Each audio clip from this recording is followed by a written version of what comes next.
Hi, friends. Welcome again to another episode of Beyond the Clouds Edge to Edge Transformation. And the only way this unstoppable revolution will continue is if you and I participate, really take interest in what's happening and participate in it, not just be bystanders. That's why I'm talking to Sandy. Sandy, how did you become this unstoppable person that we all know? One day you're at the Consumer Electronics Show, and the next week you are in Davos. Were you always unstoppable like this? Thank you for having me on because I'm so excited just to share and chat with you and to catch up on all you're doing. From a very early age, I was interested in lots of different things. I just had a lot of curiosity. I wanted to know how a truck worked. I wanted to know how a basketball was thrown to go into a basket. I wanted to understand the stars and the moon. In fact, my first dream was to be an astronaut. The lucky thing was my dad was very encouraging. He sent me to a NASA space camp. I did math classes. I studied physics. I wrote for a newspaper. So I got to experience lots of different avenues that really, helped me with my curiosity overall. Then when I went to college, I discovered technology and computer science, and I was just blown away by the power that technology could bring to all of us, right? And at that time, it was really hard. It was slow, it was hard, but you could see the potential for it getting easier, that everybody, like not just tech people would be using it, but that everybody would eventually be using this thing called tech. When I went to school, my parents were thinking I was going to be a doctor, a medical doctor, because I like to help people. And I was like, yes, I'm going to be a doctor. So I actually went to school pre-med to be a doctor. But it turns out, as the world dictates sometimes, that I happen to be very allergic to a lot of the chemicals that they use in hospitals. And in fact, it makes me pass out. Not a good thing for a doctor to go visit a patient in the hospital, having their doctor passed out on the floor. But it turns out that my advisor was starting a new program up, which was a medical program with computer science. So really, I did my senior thesis on how do you leverage computers to do testing so you didn't have to test on animals, medicines or makeup or that sort of thing. So I really blended both together since I could no longer achieve my dream of being a doctor. And that's really where I started in tech. And then because of that, I just keep going after the new trends in tech, the emerging tech. I started with e-commerce when nobody knew what e-commerce was. And then I went to service-oriented architecture, which became the basis for the cloud, IoT, which has lots of data, started studying data, then artificial intelligence, which I'm still in today. I started artificial intelligence in 2013. And in fact, Shekhar, I was telling somebody the other day, I started in AI in 2013 and they're like, oh, no, ChatGPT wasn't here then. I'm like, oh, ChatGPT doesn't equate to everything AI. And then of course, blockchain and Web3. So I think I just love the emergence of new tech. And right now I'm really fascinated with the convergence of a lot of these technologies that we saw at CES and that really dominated Davos as well. Wow, that's a fascinating journey, Sandy. And it's interesting that you're one of the few women technologists who I see covering not only the trends, but being immersed in it, literally jumping into it and getting into it in a big way. Which of these trends or which of the convergences are you most excited about? And in what ways will it change us? There's a couple that I'm really excited about. One of them I think long and hard about is the convergence of blockchain and artificial intelligence. And why is that so important? So if you think about converging tech, today, one of the biggest things people are concerned about with artificial intelligence is deep fakes. We have an election coming up. There's 64 countries going through an election, plus the EU. It's going to touch 50% of the world's population. And deep fakes are a concern. Like, how do candidates know that they're not going to be deep faked or come out and support something that's really not them, right? Like the Pope moment, right? Where the Pope was wearing a puffer jacket from Ballman, but it really wasn't him. It was a fake image, but nobody knew. And here is where I see blockchain and AI coming together. Blockchain is a series of blocks. It enables security and transparency so you can see who actually owns things. Combined with AI, enables you to identify what's true, which is the number one thing that CEOs are focused on today, which is trust of AI, and happen to be the big theme of Davos. Trust, trust, trust. We want to make sure we know who and what we can trust. And so that convergence is really exciting to me, and it brings in so many possibilities. So if you take that one step further and you look at tokenization, which is simply taking a physical item and creating a digital element to that item, you can see how this could be used in many different places. At Davos, we talked about having this digital token on a blockchain for space debris. Space debris is worth a lot of money. So you want to be able to figure out who owns it. Or satellites. You could tokenize a satellite to help make it possible for smaller countries to actually get some of that data that's valuable from the satellite. Again, you're going to be combining tokenization or putting this on chain with artificial intelligence to analyze the data. One country that I talked to, they now have a fractional ownership of a satellite, which was done through tokenization. And they can now predict how their retail stores are going to be done, because from the satellite, they can see how many cars are parked at each of the stores. And they can tell what the demand is for that store from the satellite image using artificial intelligence. But it goes beyond that. It's real estate. We talked a lot about sustainability, and let's think about clothing. Like this blouse was sold to me that this is a sustainable fabric. But how do I know that? So if you combined tokenization of the materials, where I can actually scan a tag and see where they came from, using artificial intelligence as well to give me better insight and knowledge, now I have the potential to be a wise shopper and to not just say that I am supporting sustainability, but that I do support sustainability. The other big convergence that I loved was quantum. And quantum is really fascinating because when I was at IBM, obviously quantum came out really big. But if you think about machine learning and processing, and if you're sitting there with your Claude or your ChatGPT waiting, you need more speed, right? And so quantum can deliver that. It can also deliver more environmentally safe types of computing. And if they can fix the programming piece of it, then it could also bop up there in what we're seeing and talking about. And then the last one that I also found fascinating was the convergence of AI with some of the ledger-based technology, which is, again, part of blockchain. Distributed ledger can facilitate secure and decentralized sharing of data. So therefore, it could help the collaboration of AI models across an organization of boundary, helping to decide who gets to see what data, not having everybody see everything. If you have blockchain-based solutions, then when you're using that data, it also helps the individual to own their data. Now, this means that individuals can now have sovereignty over their own creative work. So imagine kind of the difference between some of the models that we saw early on between what Spotify did and what others did when they stole certain things, very similar to the lawsuit that's going on right now with the New York Times and OpenAI. So these convergence of technologies, I think, are very powerful. And I also believe that they are very strong, regular people who just want to understand the power and the outcome that the technology brings.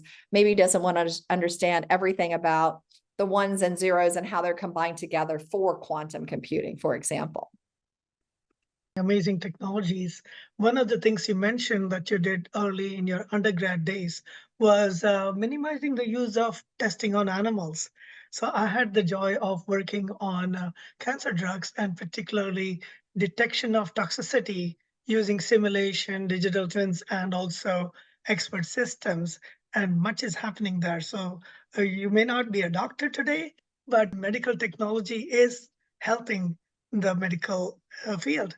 What other trends are you seeing in the healthcare space? Well, this was fascinating. So at Davos, one of the most interesting things to me is data about healthcare for women, diverse groups, and minorities. And I learned that it wasn't until 1993 that in the US, women were not included in clinical research. 1993. So that means there's a 17-year gap in traditional resource and research and data to direct patient care. That is phenomenal to me that we have this big lack of data and we have this data across the value chain, not just in one section. So, for example, one of the factoids I learned at Davos was that if you use AI and you have data, then there can be a 70% success rate in predicting liver disease from a blood test. But for white men, if you look at for women, it's half that rate. If you look at it for minorities, it's half of the women's rate. So it goes from 70% to 44% to 23%. And in my mind, that is one of the biggest forms of inequity that we could possibly have. So if you look at the gaps, there's gaps in pre-data, like what are women healthcare issues that are maybe different than men? What are different diseases that a minority group or an underrepresented group has that maybe white men don't have? That's one. And the second piece of the value chain is data generation, just figuring out how to get the data. Since we have a 17-year gap in data right now, how do we fill that gap? And then there's a gap in aggregating data, actually researchers trying to aggregate, trying to get more people in it. And then there's a gap in data analysis. And this one also shocked me. In femtech, so companies founded to do femtech, so something focused on female health, like cardiac arrest is different in women than men. When women try to found a company focused on femtech, they are 1/3 likely to get funding, whereas men are 3 times more likely to get funded for femtech, which is shocking to me. So you've got these guys who are trying to come into the femtech market. And why are they trying to do that? Well, McKinsey says it's $1 trillion annual market investment in women's health. $1 trillion annual market. And I think it'll be that big through 2040. So it's just shocking to me how many of these items are still existing today in 2024. I'm so glad I went to understand the gaps that do exist.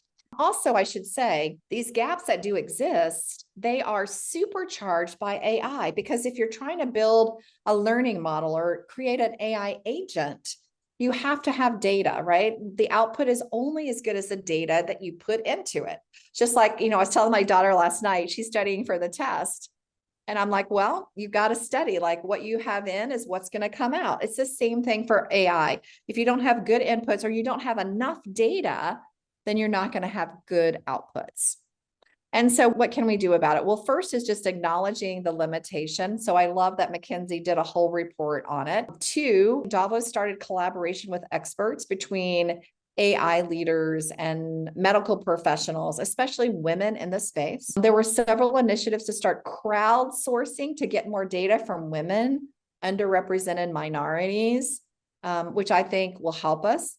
And they also explored synthetic data augmentation. Synthetic data is data that is created or hypothesized by an AI engine. That's fascinating to me because you've got the 17-year gap for women, longer for others of color. How do you fill the gap? So one of the things is synthetic data, which is data then created by artificial intelligence. The only problem is if you have all male data, you're trying to synthesize hypotheses. It's very difficult. So now what we're trying to do is crowdsource this data for women and underrepresented minorities and trying to use a small amount of data to synthesize to a greater amount so we can make better decisions. We don't know if it's going to work yet, but that's a possibility. And then we need to fund more fintech companies founded by women and push for policy change. I told you that the US just changed that ruling in 1993. There are still countries today who do no research on women or underrepresented minorities that happen to be in their country. And so again, all the solutions, whether you're talking, cancer, or whether you're talking about cardiovascular health or mental health or Alzheimer's or just prescription drugs or vaccines, because all those areas have been omitted, it's really hard to be able to predict and help more women and underrepresented minorities in these. I did not know a lot of this until I went to Davos. So it really opened my eyes to the gaps and, more importantly, the implications of having that gap. That to me was really interesting. This is very, very relevant. I spent 7 years in health tech. And one of the things I realized was Dr. Victoria Hale and Jerry Goen and others at the FDA had to literally go and protest because even for the oral contraceptive pill that women take, the first one, it was never tested in women because women's bodies were considered messy. We'll just test it in white men and generalize that it is the same for everyone. And that is one of the reasons why some of the early oral contraceptive women were not safe for women. Now, what's funny about it is what you just mentioned. Even today, when the mRNA and other vaccines were created for COVID, some of them were not tested in women. Yeah. And therefore the risks were higher for women.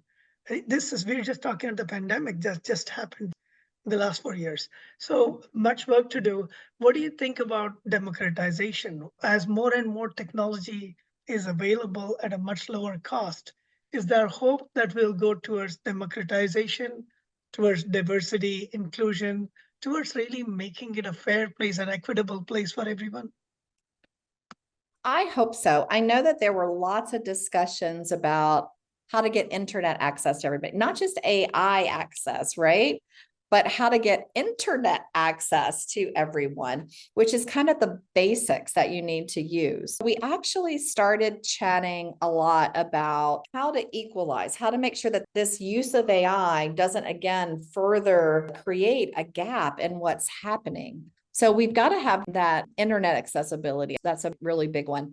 The other one is just affordable tech. Even though the cost of devices like a smartphone or a tablet has decreased over time, it's still not affordable with all the software that you have to buy. So I think a greater focus on open source. We did talk a lot about Llama, for example, coming out of Meta. Llama is a free open source model that you can use, unlike some of the other models out there. So how do we get that open source out there? The other really big one is making it user-friendly. Like we started chatting about, like, is it user-friendly enough to everybody to use, Or is it just geared for the very technical? I just taught a class on how to use Claude and ChatGPT. I'm going to do a second class on how to create your own GPT. And what I find, which is quite interesting, that my classes are primarily filled with women and minorities.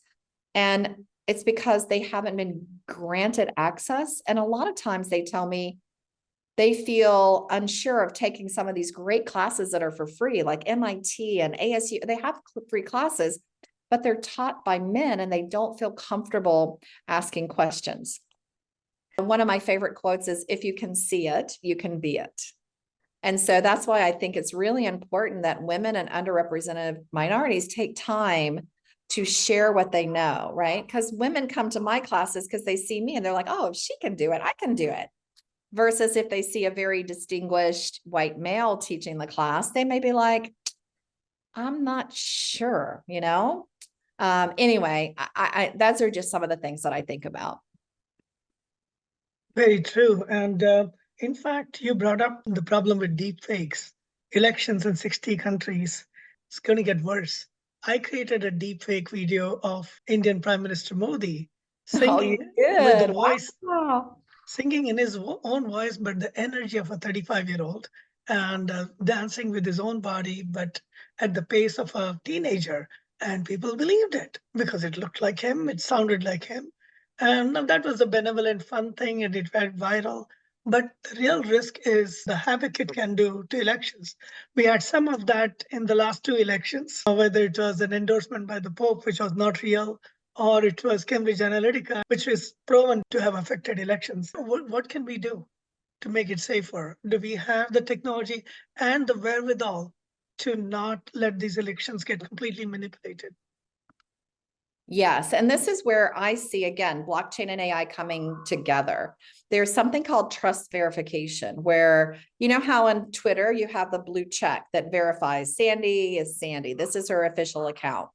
You can do the same thing with a news article if the news publication would do it. So just like the picture of the Pope when it went on Twitter, imagine if that picture had a blue check by it. So you knew that that was actually the Pope in his jacket. But if it didn't have a blue check, you would question, this may not be real. That's all possible today with blockchain technology. In fact, Shaker, the company I work for, is called Unstoppable. We use blockchain-based technology, and we're able to do this today. We actually have filed for a patent. We're able to, with any news article or tweet or video, we're able to place a blue check that says, yes, this is really from me. And I have a funny story about the Pope, which I think I love to tell, because a week before the Pope, I got to attend a red carpet event in Los Angeles. This was on behalf of Unstoppable.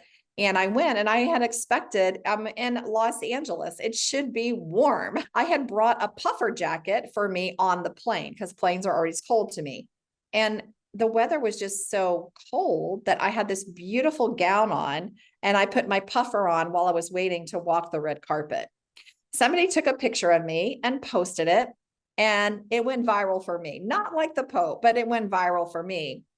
So then a week later, the Pope's picture is unveiled as being a fake. So then it was interesting. People went back to my picture and decided, since the Pope's picture was a fake, surely my picture was a fake too. And so I think a lot of what we're going to see happen is true things are going to be viewed as fake, and fake things are going to be viewed as true, because today there's nothing that dictates that. So I'm hoping before the elections that happen in all 64 of these countries around the world, that we start using blockchain with AI to protect everyone from fake news. I mean, nobody wants this. And I just keynoted at an AI event with a whole room full of CEOs. This was their number one concern, not just for the elections, but somebody taking them as the CEO, doing a deep fake, talking about something the company doesn't believe in, isn't their mission, isn't part of their values, and destroying their brand as well. So this is something we need to address, and we need to address this quickly. True, true. Yeah, and you mentioned something in our last conversation about tokenizing an LLM. Could you explain what it is and how it can help in this context? Tokenization is simply turning something into a digital asset. So it's a big fancy word, but it just means I own a baseball card. Maybe I have a digital asset that shows that I own it, like a proof of certificate that says this is authentic. You can digitize that proof of authenticity or that certificate on the chain. And once you put that on chain, what that does is that enables the individual now to be able to prove that their digital asset is real. Let me give you some real world example. So on LinkedIn, if you go out there and you look, you can find someone's education. But did you know that 36% of people who post that actually never went to that school? But you have no way to verify that. And so what blockchain does, or tokenization does, is it enables you to be able to verify, yes, that is my school. Maybe Harvard has a token that exists on chain that enables you to prove that you did go to Harvard, for example. And the funny thing, I just found out yesterday that PhDs are actually worse. People who say they're a doctor on LinkedIn, 50% are not a PhD. That's just unreal to me. And so I do believe as we tokenize things, that this provides a lot of power and a lot of value as we move forward. So now let's get to tokenization of an LLM. So an LLM is simply a large language learning model. So basically, it has knowledge or data inside of it, and that data belongs to someone, right? So by tokenizing that learning model, you can actually identify who owns that data. It's really essential that that exists because it protects your rights. Like you don't want someone using your data. It fosters trust that that data is right because it has been tokenized. You can see who owns the data. And I also believe that it helps to address some of the societal divides that we have as well. So I'm really excited about, again, the convergence of these technologies, because I do think the tokenization of a large language model will really be helpful. A great example is, think about the New York Times and OpenAI. Had they tokenized that to show where the data came from, then maybe this whole situation would be very different than it is today. And then if you're the owner of the data, for example, I just heard from a friend of mine, and they were telling me that they used a Dolly, which is a AI image creator. They typed in, create a picture that looks like this. They created a picture and he posted it online. And he said within an hour, someone pinged him and said, that's my picture. Like I drew that picture. But Dolly just pulled it and didn't give him credit for it. Immediately when he found that out, he pulled it down. But wouldn't it be cool had he known, like had that been tokenized, the digital asset owner was placed in there, he could have said, hey, here's a picture created by Sally or created by Jeff. And I think that would have been much more powerful. Very true. Sustainability has become a must-have when you look at the weather in Delhi or the kind of changes we've seen in our environment over the last few years. It is very obvious. Now, the question is, could any of these emerging technologies really help in sustainability? And what will it take? Is it government effort or initiatives by companies? What will it take? And how would we track that people are working in a sustainable manner? Oh, absolutely. This can help. So I think there's a couple of ways. One, I sat through a lot of sessions at Davos where they're using AI to help tackle some really tough problems. So, for example, plastic in the oceans. You've got this beautiful view behind you. How do we make sure we can protect? So, AI can provide, based on data, can provide some potential solutions and how we can make changes. So I think that using artificial intelligence here can help provide some creativity based on the data that's given input. But I also see it giving greater responsibility to you and me too. I did not realize this, but when you buy clothes, let's say you buy a blouse from Amazon, let's say you buy it in 3 sizes and then you send that back, the return rates right now on clothes are bigger than the amount of money that we spent as a population over the holidays, Hanukkah, Christmas, etc. Returns were bigger than the amount we spent. And what happens to a return? Well, a lot of times the return goes into a landfill.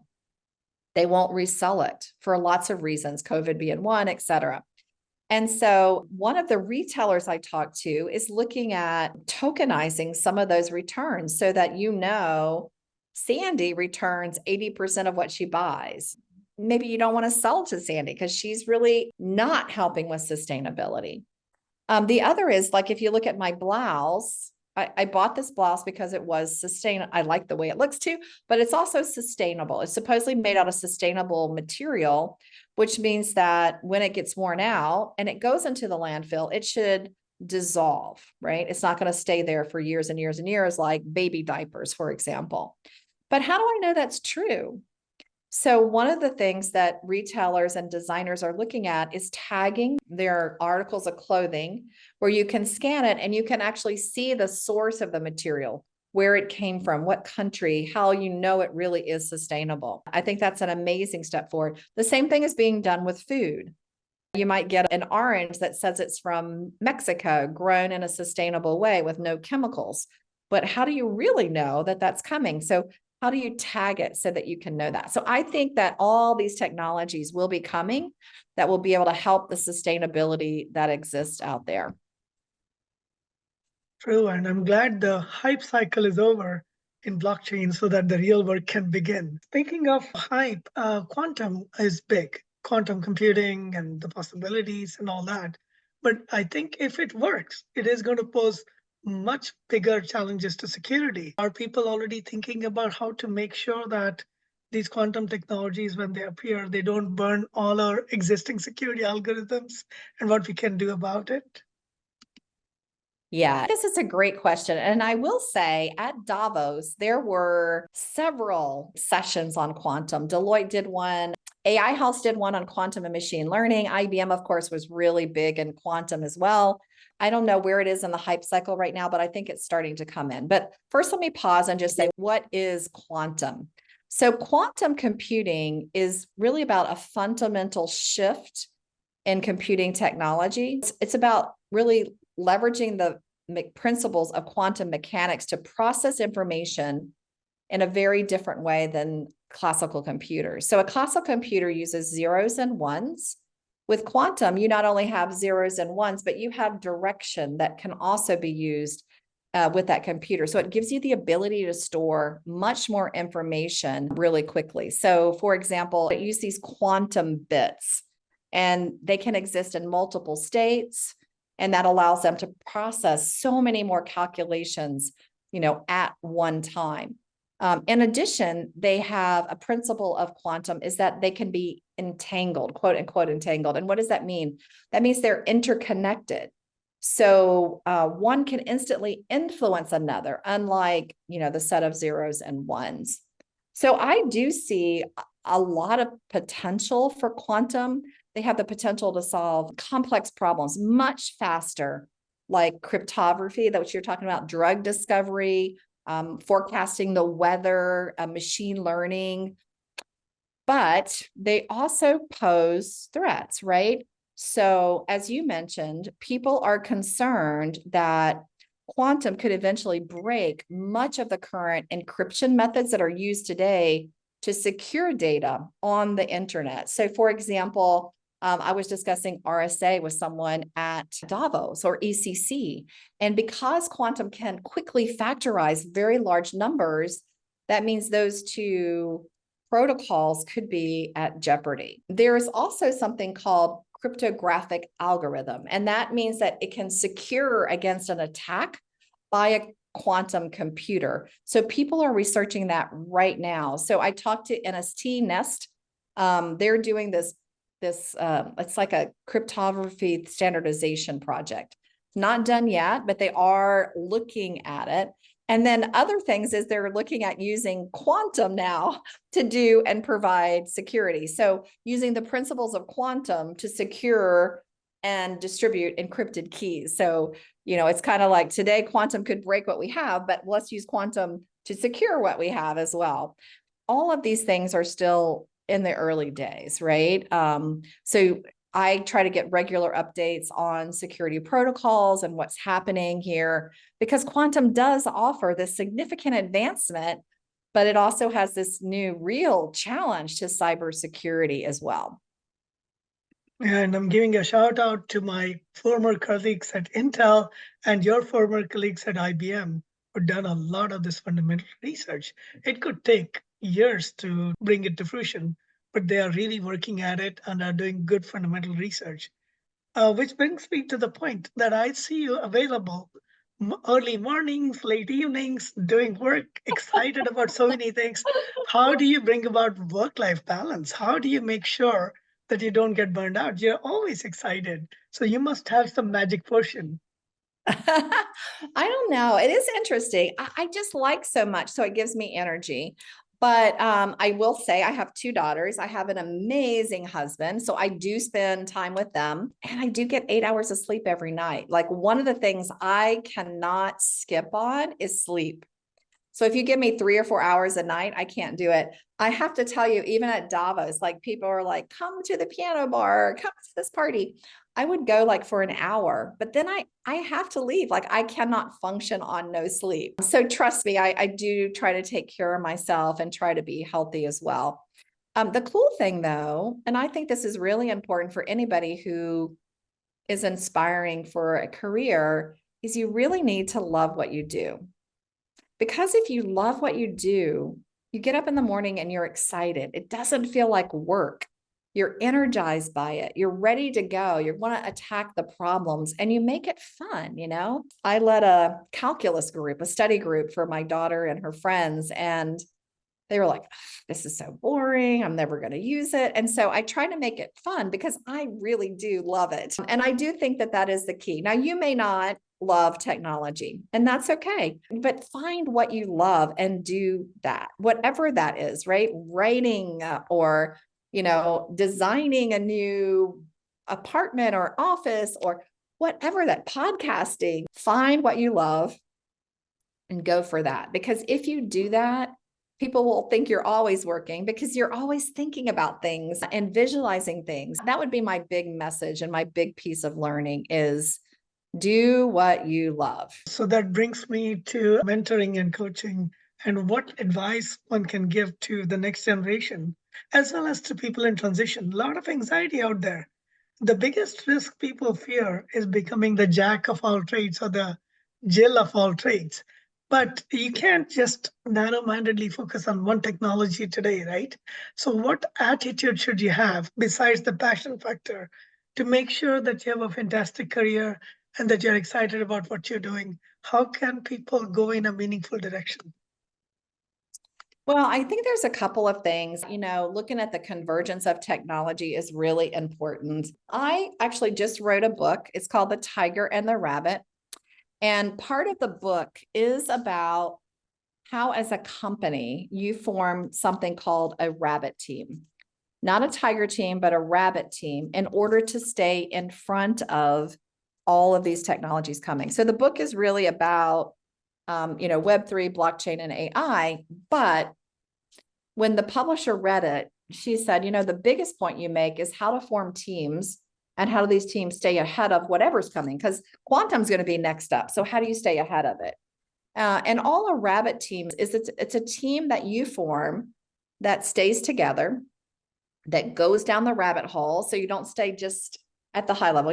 Earlier we talked about people don't want to dive in, but that's really the only way you really understand something is diving in. You don't have to stay deep dived, but you need to dive deep to understand stuff. And then making sure that you're moving fast, right? That you're constantly looking for what's the next thing coming. I contrast that with what most companies do today are tiger teams, which attack a problem, right? They go and attack a problem and they're looking backwards. They're saying, okay, we have this problem. Now let's fix it. A lot of people got caught flat-footed because they had tiger teams with AI. They weren't ready for it. But those companies I found in my research for my book who had rabbit teams that stayed together, that were working on multiple technologies, not just one, not siloed together, lean and mean teams, I'm not talking about huge organizations, were those that were ready for this next set of technology. So as a company, that's what I would say that you need to do. As a person, I think there's kind of some interesting ways that you can stay involved as well. I truly like that. Not just the tiger team, but also the rabbit team. Not just TikTok videos or 1 minute shorts, but also some deep dives so we know what's going on in the world. And, I hope that someday your dream of being an astronaut comes true. If not, Oh, the planetary. Are you planning to fly? well, no, but I do have to tell you about one thing that I think is really cool, how life comes around and gives you rewards. So I never got to be an astronaut. I always wanted to be an astronaut. I still love all that. But when I was at Amazon Web Services, I got to partner with the company and we worked with our technology to get rover to Mars. And so Oh, I felt so proud of that because I actually got to help participate in that and really make that happen. So yeah, it was really cool. at least you can be an astronaut enabler and make sure that things happen. That's amazing. There's so many exciting things happening. Do you have any interesting messages from the Consumer Electronics Show that you attended, where you saw the entire stack of technologies? One thing that I thought was very interesting is, right now, the most used AI technology is companion apps. And that's, keeping our elderly, engaged or singles engaged. And so one company had actually put a face on a robot that you create. and the robot sat and had dinner with you and had dinner conversations. So I like it because it's kind of cool for the elderly so they don't feel like they're eating alone. But it also made me very sad to think about our society. I read the book called McDonaldization of Society, which talks about how we're always trying to make things more efficient, which usually means taking out the human factor. And we are humans, so we need that human touch. And so while I thought it was really cool and they're doing really well, I also thought how sad that we are now to a point where we need to create a robot companion with some of this artificial intelligence. Yeah, very true. I'm excited about the fact that we got to talk about so many different things. And to people out there, this is the joy. Find people that you can learn from. And if you have something to tell me about all these emerging technologies and their use, please come forward. Would love to hear about it.